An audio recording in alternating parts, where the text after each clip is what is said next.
Na. Wala naman. Yan po ang aking maisan.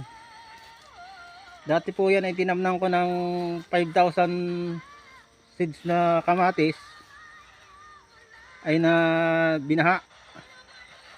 Ngayon po hindi ko akalaing may nabuhay na kamatis. Sa tinamnan ko na siya ng mais, pero nung lumaki ang mais ay nakita kong nabubuhay ang kamatis. Siguro yung nabuhayan ito ng mga almost 2,000 puno. Sa 5,000, 2,000 lang ang nabuhay niya. Mga ka-agri, maganda pala yung kamatis dito sa puno ng mais. Tingnan nyo, makikita nyo. Nandyan yung ano niya. Tapos ko lang magtuning. Pero yun ko yung mga ka-agri, ang pangit na dahon, yung madilaw. Yung mga ka-agri, nandyan yung puno ng mais, nandyan yung puno ng kamatis. Halos magkadikit lang sila. Pero maganda naman ang resulta. Hindi ko kalain pwede pala yan dyan.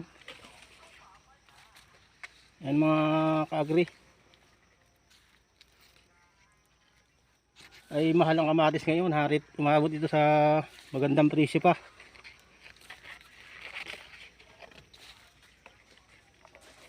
Mga ka-agri, ang bunga niya maganda.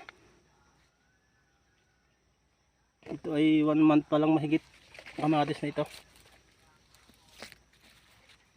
Ano pa lang siya, mag 55 days. Yan mga ka-agri, oh.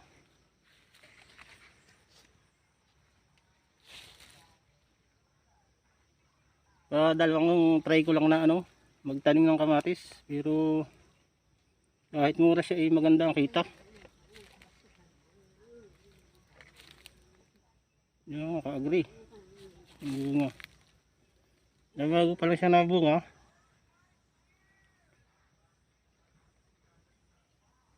Ang mais ay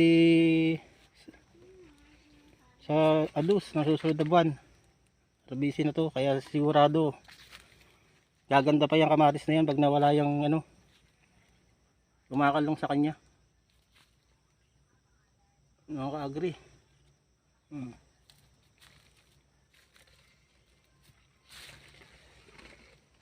Sa gustong sumubok ng ganitong tanim ay mag-comment lang kayo sa aking Facebook account, Bagsasakang Joker.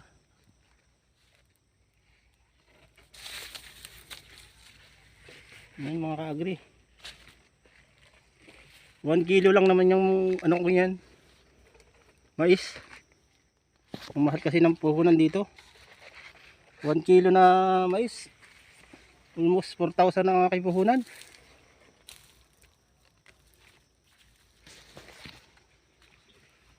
Gaganda naman ng kamatis, oh.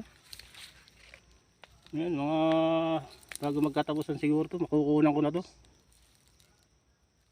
Kaya pa siguro ito ang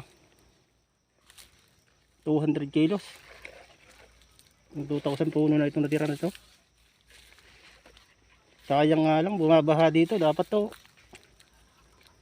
5,000 puno yung nabuhay lahat, yung hindi binaha.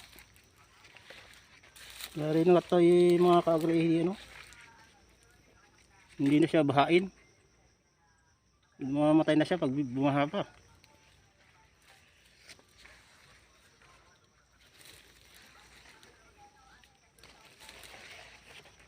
Yo, nandito lang mga ka-agri at mainit na. Nasusunog na ang aking batok. Comment lang kayo sa Facebook account ko kung paano diskarte magtanim yan.